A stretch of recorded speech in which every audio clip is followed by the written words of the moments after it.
One of the ways of translating Berlioz's Symphonie Fantastique would be the symphony of the imagination, and we start in the world of daydream.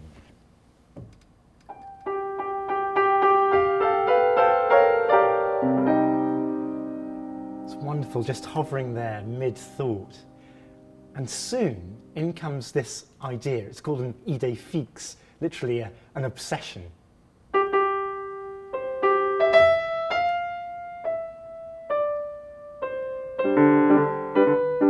What's that in my left hand, you might be wondering? Well, it's the palpitating heart.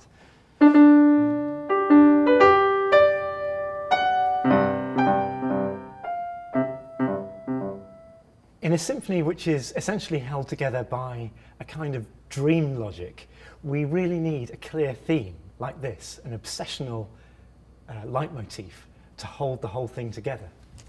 So much of the fun can be had in tracing it throughout the movements. First of all, our protagonist tries to dance his obsession away in the ballroom.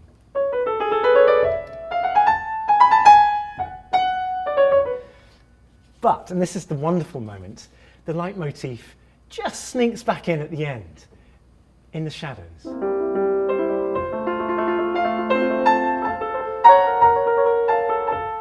Just there in the background, haunts him. So he tries to escape the obsession in the countryside instead, find solace in the hills, but it doesn't work. And again, he's haunted even there. So he ends up doing what any self-respecting romantic in the 19th century would do, which is to take opium. He has a bad trip, and he famously imagines his own death on the scaffold. And there's a wonderful moment here where the idée fixe is cut short by the blade.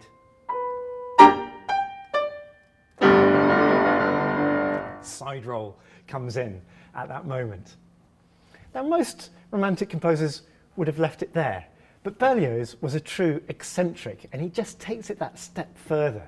So what we now have is a vision of him in hell with witches dancing around, and he sees his former beloved here as a disfigured hag, witch-like almost.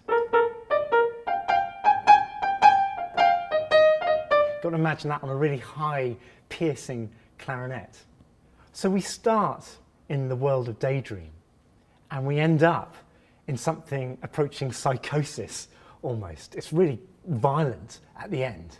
Somehow, Berlioz manages to draw us through this dream logic by the sheer force and charisma of his music.